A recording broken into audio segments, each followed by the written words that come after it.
Hello there everybody, Sam's Trains here. Welcome back to the railway and welcome back to another review. Up today it's a relatively new DMU.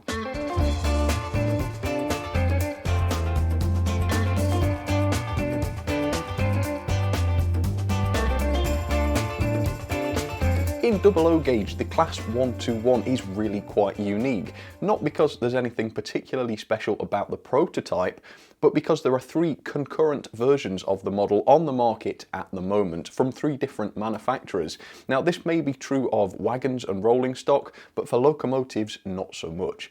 So what have we got? First of all, we've got the Hornby Class 121. This is a very inexpensive model, and it's also relatively basic, so that might not be ideal for some people. Then of course there is the Dapol Class 121, which is incredibly detailed, but I didn't have much luck with it. Mine had a real serious design flaw which stopped it from running correctly, and then it developed a mechanical failure, so I sent it back and got it replaced, and then the replacement had the same issue, and then the replacement had the same issue. Look, your mileage may vary with the Dapol Class 121, but for me, in my personal experience, it was no good at all, and I no longer have one. I ended up getting a refund in the end.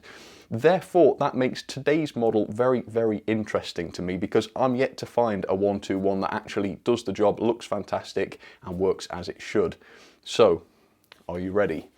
Here today I have the Bachmann Class 121 DMU. It is the most recent of the 3 that I've described. It came out, I believe, last year, and it is rather expensive. It's more expensive than the Dapol version at £154.99, I think. So that's incredibly expensive, and don't get me wrong, I will have to hold this to some very, very high standards because of that.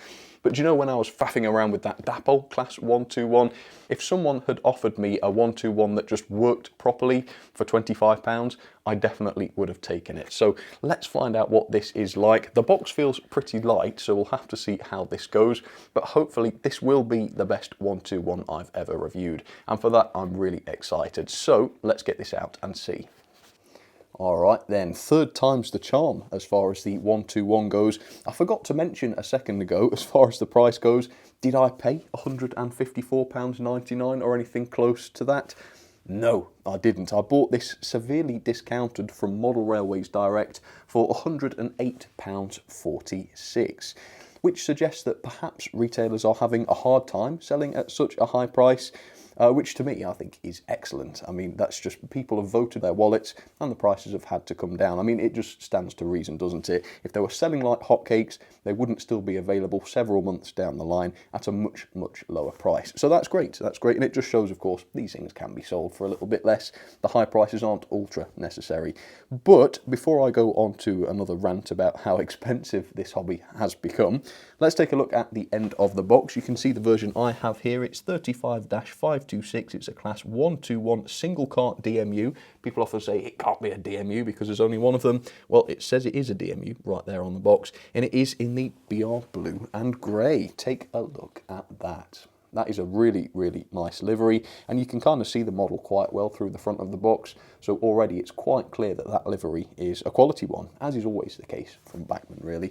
Okay, let me show you the back of the box, because there is a brief, or not so brief as it turns out, history of the Class 121.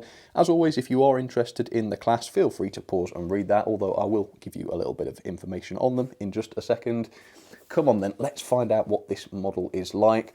Couldn't afford them when they were first released, but now that they're a bit cheaper, I thought, why not give it a try? So there it is. I mean, it sure is a 121, isn't it? It looks very, very decent.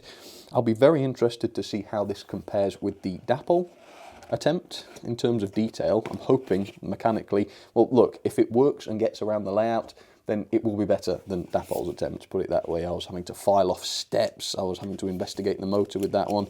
Oh, it was a headache. Now, let's hope this one is a lot better than that. Okay, so we have the sort of modern Bachmann information pack here, owner's information it says.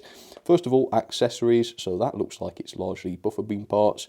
Lubrication, shows you the lubrication points. This is all so nice and easy to understand, isn't it? DCC decoder and sound fitting, so that it looks as though there are no screws holding the body on. I have to investigate and double check, but no, it looks like it's just clips holding the body on. So unless you've got 8 hands, that's going to be rather difficult, isn't it? Yeah, DCC fitting, lighting feature switches. Look, there really 6 switches inside here. What are they for?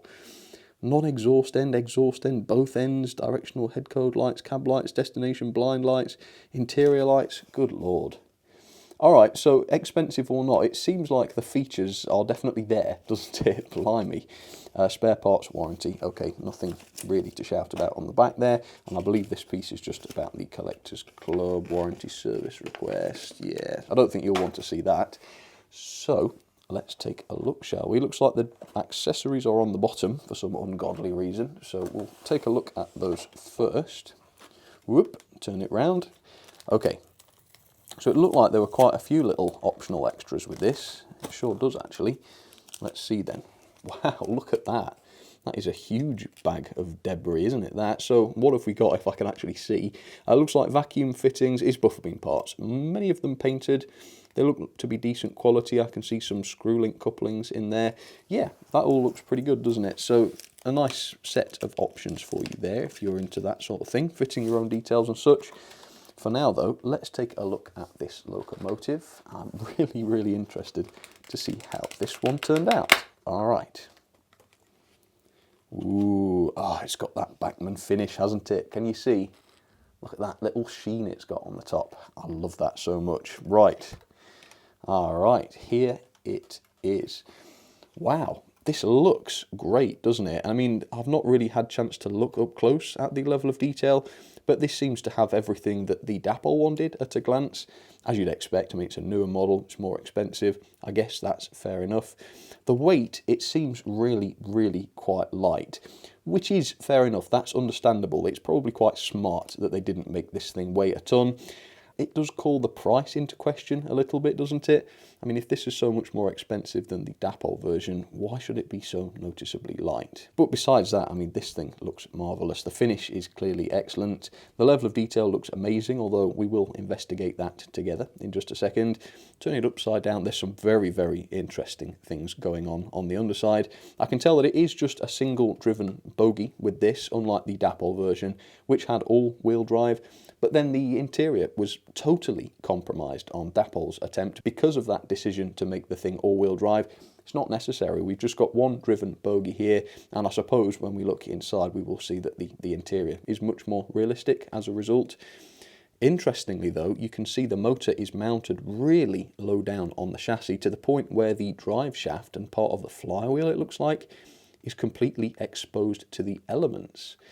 I mean, there's pros and cons to that, aren't there? First of all, I mean, the interior should be realistic. The floor level inside shouldn't be impacted by that, which is good. But then you've got literally that high-speed shaft spinning around. That's quite exposed. Is that going to attract debris? Something that goes through my mind. Anyway, this thing looks absolutely stunning. So we will have a brief history on the class, and then I will show you the thing up close and personal, and we'll take a look at some of the features. So the Class 121 was a set of 26 single-car DMUs, first introduced to the western region of British Railways back in 1960. They carried out light passenger duties on small branch lines and on similarly less demanding routes as well. When British Railways became privatised, Silverlink was the only passenger company to continue to use the bubble cars. The last 2 units were retired in May 2017 by Chiltern Railways. Interestingly though, the final unit to be withdrawn was also the oldest, so go figure. However, the 121 isn't completely dead yet. Several do exist for various applications, for training purposes, let's say, and of course for passenger work on the all-important heritage railways. For now though, never mind about those, let's take a look at this model. So there it is, up close and personal for you, the Bachmann Class 121 DMU. And this thing looks superb, doesn't it? I mean, the level of detail is definitely there, and the finish is just wonderful. I'm sure you can tell already, just from these few shots, how good the finish actually is. To be honest, I'm quite happy with this. However, I'm not entirely sold as far as value for money goes. I mean, with that RRP of £154.99, besides the mechanical improvements over the Dapol version, which I'm seriously hoping to see, I was also expecting some sort of upgrade in terms of the level of detail, because that would have justified Bachmann producing a competing product to some extent. But in fact, the level of detail is largely the same as the Dapol version. There really isn't a lot of difference. And the biggest kicker is the interior floor. It is still not level with the bottom of the doors. Now, I thought that was the whole reason behind this slightly unconventional fussy drive mechanism, so that the interior could be realistic, and yet no, the floor is still higher than it would be in real life. That was one of only a few major areas for improvement on the Dapol 121, and yet Bachmann's still has the same issue. I'm scratching my head about that. That's very, very bizarre.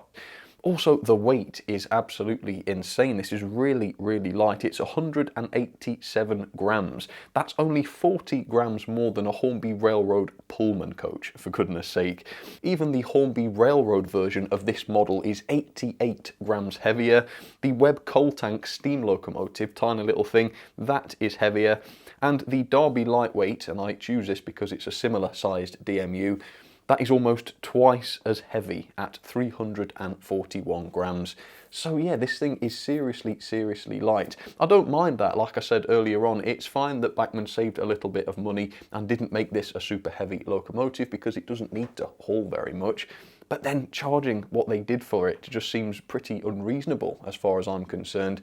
And let's take a look at some of the details. I mean, the first thing I spotted is the sort of door handles. I mean, I've got 40-pound coaches that have separately fitted door handles, and yet these are just moulded. Now, don't get me wrong, is it a deal breaker? Do I really, really care about having separately fitted door handles? It sounds insane to say it. No, of course not. But if Bachmann are going to save a bit of money and not go to that length, I expect it to be reflected in the price. I don't expect to see it priced as though it has that level of detail, when in fact it doesn't. So yeah, I think that's just the thing really. It's excellent, but it's really light, and it's no more detailed as far as I'm concerned than some of the other versions of this model on the market, namely the Dapol ones. However, let's take a look at what this locomotive does well, because while it is incredibly expensive, it looks fantastic. It really does. The decoration on the whole is okay. I say on the whole again because it's not perfect. Around one of the windows here, you can see clearly there is paint missing. On a cheaper model, that's not a big deal, but because of those massively high standards set by the ridiculous price tag, I'm going to point these things out and say that they're unacceptable, because that's absolutely true. Besides that though, yeah, the decoration is absolutely fine. You've got the joins where the different colours meet, namely on the ends here. You can see there's very little, well, there's no paint bleed at all, as far as I can see there. You've got the lining as well around the grey section. It's all absolutely fine. The decoration, as usual from Bachmann, is superb, and the finish is great as well. If we look at the roof, I think it's more obvious on the roof. You can see that classic Bachmann sheen there, which I think is absolutely wonderful. The underframe looks every bit as good as on the Dapol version. You can see there are quite a lot of separately fitted parts there. Many of them are painted. You've got the pipework here, which actually is reasonably sturdy. I would say the model on the whole is more sturdy than the Dapol version, which I think is fantastic. But there we go, there's a couple of other shots of the underframe detail, which is all very, very good. Let's work our way up, shall we? Let's carry on at this level and look at the bogie detail, which is all great, as you can see. Very, very nicely moulded detail there. The steps appear to be separately fitted. And even though this loco has a reasonably unconventional mechanism, the effect on the visual appearance of the bogie from the outside isn't huge, is it? I mean, it's not too intrusive, which is great. Along the sides of the unit, there are one or two separately fitted details. I think the handrails either side of the doors, those appear to be separately fitted, which is decent. And the glazing is nicely done as well on the windows. It's pretty flush, the glazing, very much so. And there are little tampo printed details on some of those as well. I can't read them, but I have a feeling they might actually be legible, so I will get as close as I can with my lens, and hopefully you'll be able to read those. Let's take a look around the end. We'll take a look at the right end as we're looking at it now, because that has the sort of exhausts, which are at least separately fitted. There we go, nicely formed, as you can see. You've got the wipers on the front windows, which is good, and you can see this one's going to Nuki. Yeah, we've got a little destination board inside there. The headlights, I think it's pretty fair to assume that these are actually going to work, because we've seen that there are sort of 6 switches on the underside of this loco. So yeah, the lights look good and convincing, and I'm sure they'll look even better when the thing is up and running. We've got these really interesting sort of square buffers. They are made of metal and they look it as well, so that's great, nice little quality touch. And they are indeed sprung. Again, I mean, sprung buffers, as useless as they are a nice justification for a price tag such as this, aren't they? So that's fair enough, I suppose. Lamp irons as well, we've got separately fitted metal lamp irons. They look just like the Dapple ones. Good quality, don't mind that at all. And by the way, yes, we do have NEM couplings fitted into each end of the model straight out of the box. The cab detail is pretty good. It's all right, isn't it? Again, one or two mishaps in the decoration, as you can see, but overall it does the job. For a cab this enclosed and for a cab of this kind of size, I would say the painted detail inside there is more than adequate. So as you can see, they've done a really nice job of this. It looks absolutely lovely, and for £108, I think this is just about reasonable, isn't it? It's pretty lightweight, but as long as that's reflected in the price, I don't think that's an unreasonable feature. The level of detail is definitely there. I think from purely an aesthetic and detail point of view, I could recommend this at the right price because it is reasonably nicely put together. However, let's take a look at the mechanism. Let's get it onto the track for the first time, and fingers crossed, and touch some wood, this will be the best performing 121 DMU I've ever owned. Well, that's the theory. Let's see how it actually turns out. So there it is then, the Bachmann 121 bubble cart down onto the track for the first time, ready for its first ever run. It looks fantastic and I am expecting big things from the performance, needless to say. Let's talk a little bit about the mechanism first of all. I've already said that the weight isn't very good at all, 187 grams, one of the lightest locomotives of this size I've ever weighed. I've already explained that only one of the bogies is driven here, and the context is very important because if this was a really heavy diesel locomotive, I would be criticising it for just having the one driven bogie, but as a single cart DMU, I think that is more than reasonable, so no complaints there. It does, however, have all-wheel pickup. The non-driven bogie, as you can see, has pickups that go through the axle boxes, which is actually a really nice solution. You tend to get a good, reliable connection with that, and also the friction is pretty low. The pickups on the driving wheels are the traditional wiper pickups, presumably because any friction generated by them is insignificant because those are the driving wheels. And you can just about see the bearings. We do have turned metal bearings on the driving wheels, so that's pretty decent. Unclear what motor this thing uses. Looking at it, it looks and seems to be the exact same size as that cordless motor that Bachmann have been using in a few of their steamers. I don't really have any issue with that. You can't use it on feedback controllers, which is not ideal, but the performance has always been good from those, and I believe there is a flywheel fitted to that as well. Now, the body removal is not intuitive. Shall I say that? That's quite polite. This is a time lapse of me trying to get the body off. You can't do this with your hands. You need tools to do this. I'm using glue spreaders. Why? Why are we using clips to hold a body onto such an expensive locomotive? I just don't understand. A couple of screws, right, would not cost an awful lot to manufacture and fit onto this model, and it would make the body removal so much easier. To me, that seems like a no-brainer. Just having, 5 clips on each side, just makes it unnecessarily difficult to deconstruct this thing. And once the body was off, it revealed this plastic chassis. A plastic chassis. I really don't understand this insistence on such cheap manufacture on a locomotive that costs as much as this. A die-cast chassis would have given us the weight, the sturdiness and the quality that we expect and very much have paid for. However, the chassis design looks great, as you can see. Really, really clever design. There is a capacitor there for the lighting, which should smoothen it out and stop any flickering, which is great. There is the decoder socket. It's not the most accessible in the world because you've got the lighting panel just above it, but I don't think there would be a huge issue in fitting a decoder into that. And finally, the gauging was more or less okay. Most axles came in at 14.5mm back to back. One of them was 14.6. It's a little bit tight, but no more so than normal, and I certainly don't suspect that that's going to cause us any issues. So slight mixed bag with the mechanism and the sort of build. I don't really understand why we need a plastic chassis on a locomotive that was so much. I mean, there seems to be an awful lot of cost-saving measures on this locomotive, and yet those savings don't seem to have been passed on to the customer, do they? I mean, I'm really, really glad I didn't pay more than £108. I think we'd need to be paying less than £100, really, for this to become reasonable. Yeah, it's Bachmann at their old tricks, isn't it? However, let's give this a try. Hopefully the performance will be good. Now, it's not been run in yet. I will run this in before I draw any firm conclusions, but I'm desperate to see this thing run. So let's start it now with a bit of a crawl, see if it actually is going to work. And I didn't have to turn it up too much before it did start to crawl. And that is a nice crawl. So, the crawl, even without being running yet, I think it's going to get a check. It's going to get a tick. That looks really, really good. Of course, the Dapple version could crawl, but there was something in the mechanism that was generating friction. I don't know if it was the motor or the lubricant, or I don't know. It's gone now, but it stopped the thing from running at a decent speed.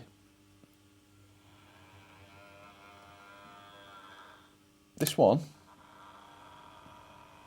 like, it's not a fast runner. That's 50% speed right there.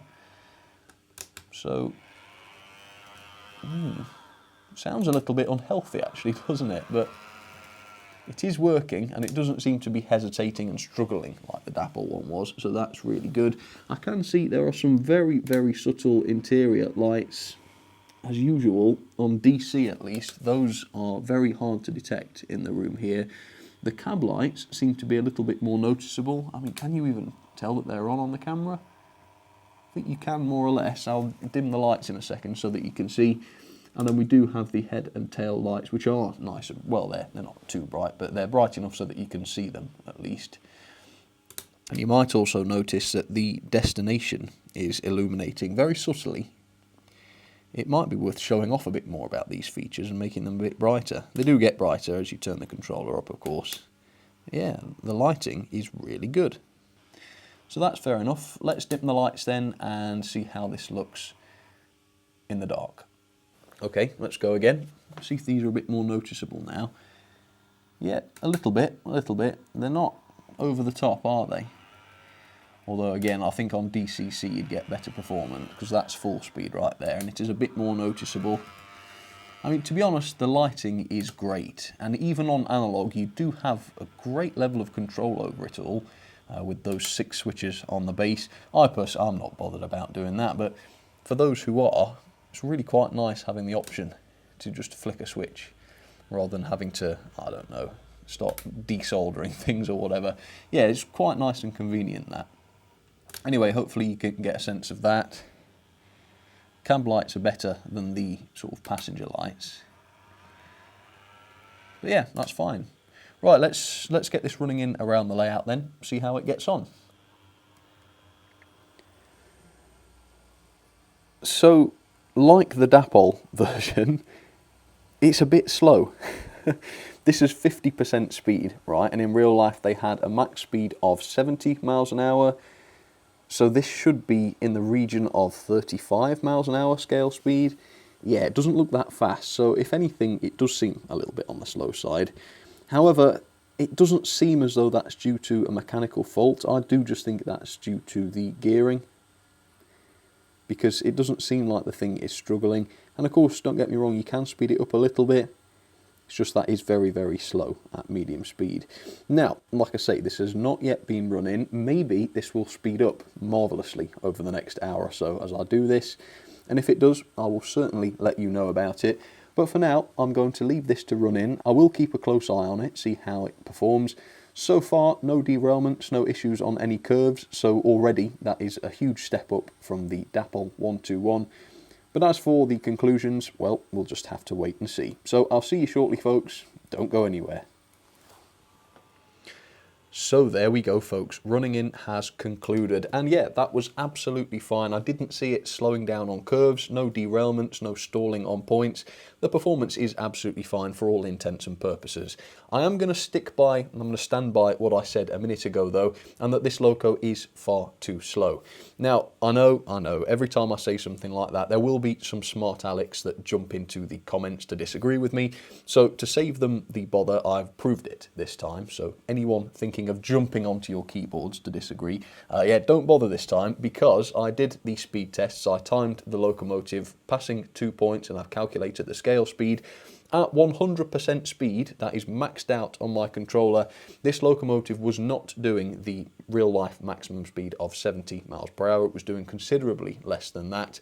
And in fact, at 50% speed, and by the way, I like to run my locos at 50% speed because that's usually realistic and it's also kind to the motor, this was only doing 26.6 miles per hour.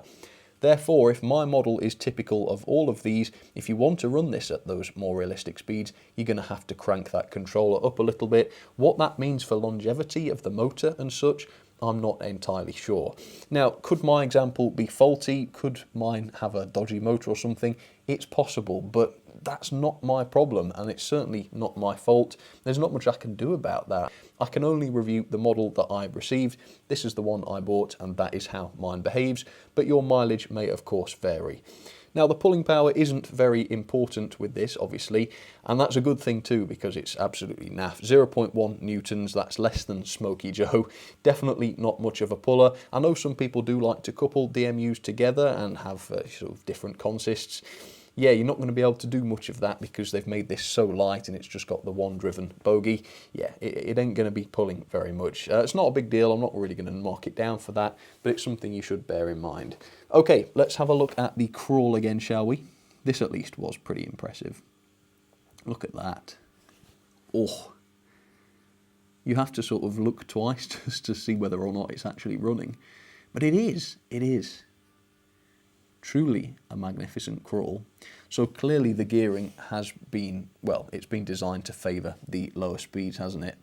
And it's not far off, but really, at maximum speed, you want your models to match what the real thing could do in real life, maybe plus 15 or 20% just to be on the safe side. The fact that this can't hit the real life maximum speed, for me, is just a bit of an illusion chatterer, isn't it?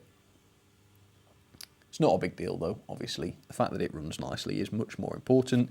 But of course, I try to be thorough in my reviews, and so I'm going to talk about everything. Doesn't mean it's a huge deal, but I do want to talk about it. And that's the way it goes with everything. Okay, there we go. I'm just taking it out of shot here just to run it over the express points, which it has done without stopping. So there we go. So yeah, it's too slow. There's, again, that's 50% speed, which is a scale speed of 26.6 miles per hour. Bit on the slow side.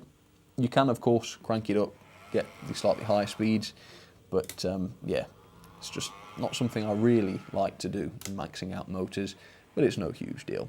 Right, let's get this running then. Obviously, I'm not going to couple it up to anything. We'll just run it light, and I'll show you what else is going to be running alongside it. Here we go. There you go, and that is 50% speed. Then on the middle line, I've gone for a theme of sort of single car DMUs, but the wider theme in the sidings is going to be just DMUs generally. So this is the Dapol Great Western Railcar. That's 50% speed. Notice how much more realistic that looks. And then on the inside line, I have the Hornby 121. And don't get me wrong, this is way behind Bachmann's in terms of the sort of level of detail, but it's much heavier. It can do a realistic speed, and the performance is comparable. Well, that's the crawl. It's a really good crawl. It's a fraction of the price. I think this one cost me something like 50 quid. Can't remember exactly. It was much, much cheaper. So I would say that, on balance, Hornby have still got Bachmann beat mechanically. Doesn't have the lights or any of the other features. But in terms of the raw performance, Bachmann's isn't quite what it ought to be, is it? That being said, I mean, this is still a great looking model, isn't it? It really is lovely. It's too expensive. I don't think it's worth what they charge, and I think they've gone a bit too far on that old cheap and nasty dial. I mean, that plastic chassis, the body retention, a couple of the details, they do suggest that this isn't the most premium model on the market, and yet the price, of course, suggests that it is. So yeah, I'm not convinced on the price, but apart from that, the way the model looks, the general performance, yeah, it's all fine, isn't it? Overall, I can recommend this thing, I think. And the lights are a real nice bonus as well. This is probably the best lit 121 I've ever seen. So yeah, it's definitely got that going for it as well. Yeah, I would say I like this model. I do enjoy this model. It is going to be a loco that I enjoy running.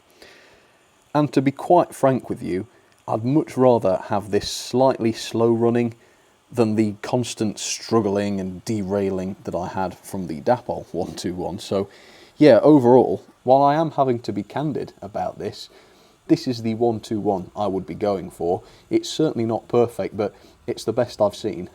So yeah, don't get me wrong, it's the best I've seen. Let's have some ratings then for the Bachmann Class 121.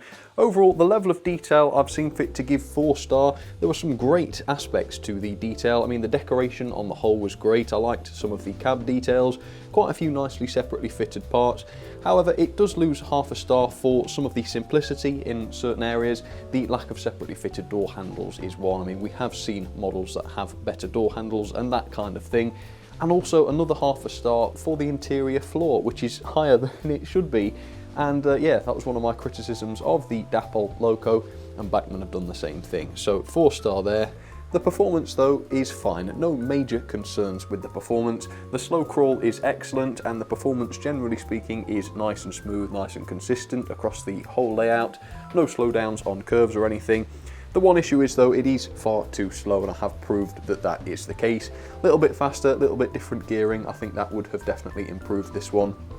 The pulling power, well, it's reasonable, but it kind of sucks. Yeah, 0.1 newtons of pulling force. My little formula says that would be enough for 10 coaches. I doubt that would be true, or at least not with curves or an incline. That makes this loco weaker than the Hornby Smoky Joe, an 040 tank engine. Yeah, not very powerful due to its lack of weight, of course. The mechanism, I've given 4 stars. Now, the mechanism is very, very simple, but it does seem to be effective. You've got all-wheel pickup, only 2 driven axles, but I think that's fair enough. I'm not so keen on the fact that the chassis is just plastic, and that exposed driving shaft isn't a great idea in my opinion as well. The quality, I've had to knock a couple of stars off on the quality. First of all, for those small decoration issues inside the cabs, a little bit of sloppy paintwork and a few blobs of glue, and you've got some of the outer decoration on the body shell which hasn't been done to the highest standard. It loses another star for that plastic chassis, which of course makes the loco very, very light. Just doesn't feel like a quality expensive model, and expensive it sure is. So let's talk about this. Value for money, £154.99 is the RRP, and they're being sold normally, the normal price is, you know, within 10 or 15% of that. I managed to get mine for £108.46, which is okay, and I've taken that into account. But yeah, to say that's more than Dapol's on RRP, and to say how light it is and how cheaply some aspects of it have been produced, I'm not 100% convinced, so I have given it just 2.5 stars. However, by no means is this a bad model. I think the lights are really quite fantastic. I didn't mention that just now, but yeah, the lights are marvellous. Overall then, that is a very sort of modest medium score of 6.84 out of 10. Let's put that into the logbook then. There it is, 16th, just above the Lima E424 and below the Porter side tank, also from Bachmann. So had this been cheaper or slightly better quality, slightly better detailed, I think this score could have been better, but overall it's not a bad attempt. It's probably a better purchase than the Dapol version, but only provided you can find it at the right price. So there you have it, that is my review of the Bachmann 121 bubble car. That is the third 121 I've reviewed from company number 3. I was expecting you to get a little bit more for your money perhaps, but besides that the model does look great, it runs okay, and it's got plenty of nice features on board. So I think really it just comes down to price. If you can find this for a decent price like I did, then I would have no problem at all recommending this to you.